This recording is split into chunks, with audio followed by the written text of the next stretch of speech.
بسم الله الرحمن الرحيم وما آتيتم من ربا ليربو في أموال الناس فلا يربو عند الله وما آتيتم من زكاة تريدون وجه الله فأولئك هم المضعفون۔ ترجمہ: اور جو چیز تم اس غرض سے دو گے کہ سود بن کر لوگوں کے مال سے بڑھوتری کا سبب بنے، یہ تو اللہ کے نزدیک نہیں بڑھتا۔ اور جو کچھ زکوٰۃ وغیرہ دیں گے جس سے کہ اللہ تعالیٰ کی رضا مقصود ہو، تو ایسے لوگ اپنے دیے ہوئے مال کو اللہ تعالیٰ کے پاس بڑھاتے رہتے ہیں۔ حضرت مجاہد رحمت اللہ علیہ کہتے ہیں کہ بڑھوتری کی غرض سے مال دینے میں وہ سب مال داخل ہے جو اس نیت سے دیے جائے کہ اس سے افضل ملے، یعنی چاہے دنیا میں اس سے افضل ملنے کی زیادہ ملنے کی امید پر خرچ کرے یا آخرت میں زیادہ ملنے کی امید پر خرچ کرے، وہ سب بڑھوتری کی امید میں داخل ہے۔ اسی لیے ربا، سود اور زکوٰۃ کو ساتھ ذکر کیا گیا ہے۔ ایک اور حدیث میں حضرت مجاہد رحمت اللہ علیہ نے نقل کیا گیا ہے کہ اس سے ہدایہ مراد ہے، یعنی جو ہدایہ وغیرہ کسی کو اس غرض سے دیا جائے کہ وہ اس کے بدلے میں اس سے بڑھ کر دے گا۔ مثلا کسی دعوت اس غرض سے کی جائے کہ پھر وہ نذرانہ دے گا جو اس سے زیادہ ہوگا جتنا دعوت میں خرچ کیا گیا، اس میں نیوتا وغیرہ بھی داخل ہے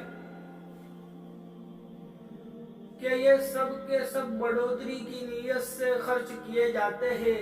اس سب کا ایک ہی ضابطہ ہے کہ اللہ تعالیٰ کے یہاں اس کا اضافہ اسی چیز کا ہوتا ہے جو اس کی رضا کے لیے خرچ کیا جائے۔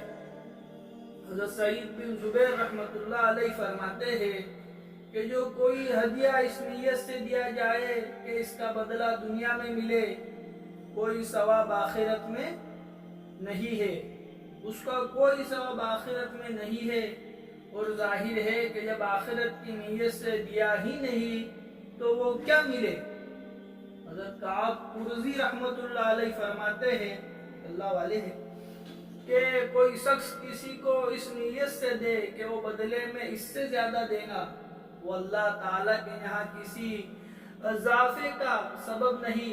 اور جو شخص محض اللہ کے واسطے دے کہ جس شخص کو دیا ہے اس سے کسی قسم کی مکافات اور بدلے کا امیدوار نہ ہو، یہی وہ مال ہے جو اللہ کے نزدیک بڑھتا ہے۔ یعنی خالص اللہ ہی کی رضامندی کے لیے جو مال کسی کو دیا جائے یا دین کے یا کوئی اچھے کام میں انسان لگائے، لیکن نیت اس سے یہ نہیں ہو کہ اس کے بدلے ہم کو کوئی چیز ملے گی یا اس کا نفع ہم کو ملے گا۔ خالص اللہ کے لیے اگر کوئی مال خرچ کیا جائے تو آخرت میں، دنیا میں بھی اللہ اس کا بدلہ دیں گے، اللہ قادر ہے، اور آخرت میں بھی اللہ اس کا، آخرت میں تو ملنا اللہ دنیا میں بھی کوئی مصیبت ختم کرتے ہوئے یا بہت ساری باتیں ہیں تو یہ نیت سے نہیں دے کہ ہم کو اس کا بدلہ ملے گا۔ نیت خالی اللہ کو راضی کرنے کی جو ہوئے، خالی اللہ کے لیے دے ہوئے اس کی نیت ہوئے۔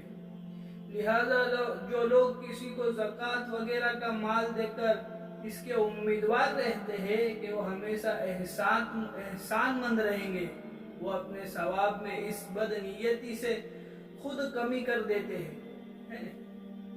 زکوٰۃ کے مال کا حکم آیا، حالانکہ وہ تو ہم ہمارا قرضہ ادا کر رہے ہیں، کہ اللہ کا حکم ہے زکوٰۃ دینا، لیکن اس میں بھی اگر یہ نیت آ جائے کہ ہمارا احسان مند رہے کہ ہم نے اس کو زکوٰۃ دے کر اس پہ احسان کا معاملہ کیا، نہیں تو بہت دوسرے بھی تھے جن کو ہم زکوٰۃ کا مال دے سکتے تھے لیکن ہم نے اس کو دیا، اب دیا تو اللہ کی توفیق سے ہی دیا، پھر اب ہم یہ سوچے کہ یہ ہمارا احسان مند رہے تو کیا فرمایا کہ اس کی اس بد نیتی سے خود ثواب میں کمی کر دیتے ہیں۔ انما نطعمکم لوجہ اللہ لا نرید منکم جزاء ولا شکور. ترجمہ: ہم تم کو محض اللہ کے واسطے کھلاتے ہیں، نہ تو ہم اس کا تم سے بدلہ چاہتے ہیں نہ اس کا شکریہ چاہتے ہیں. اور حق تعالیٰ شانہ نے زیادہ بدلہ چاہنے کی نیت سے خرچ کرنے کو حضور اقدس صلی اللہ علیہ وسلم کو تو خاص طور سے منع فرمایا ہے. چنانچہ دوسری جگہ خصوصیت سے حضور صلی اللہ علیہ وسلم کا ارشاد ہے: وَلَا تَمْنُونَ تَسْتَكْثِرُ. ترجمہ: اور آپ کسی کو اس درجے سے نہ دے کہ اس کا زیادہ معاوضہ چاہے، اور اللہ جل شانہ کے لیے خرچ کرنے کا ثواب اور اس کی زیادتی دین اور دنیا میں متعدد آیات اور روایت سے. اس لیے خرچ کرنے کو بہت اہتمام سے اس کا لحاظ رکھنا چاہیے کہ کسی پر خرچ کرنے کی صورت میں ہرگز اس نے کسی قسم کے بدلے یا شکریہ کا امید نہ رہنا چاہیے. یہ دوسری بات ہے کہ لینے والے کا فرض ہے کہ وہ احسان مند ہو اور اس کا شکر ادا کرے، لیکن دینے والا اگر اس کی نیت کرے گا تو اللہ کے واسطے سے نکل کر دنیا کے واسطے میں داخل ہو جائے گا. یعنی کہ اب اللہ کا واسطہ نہیں رہا، اس کا اللہ کے واسطے سے یہ نکل جائے گا.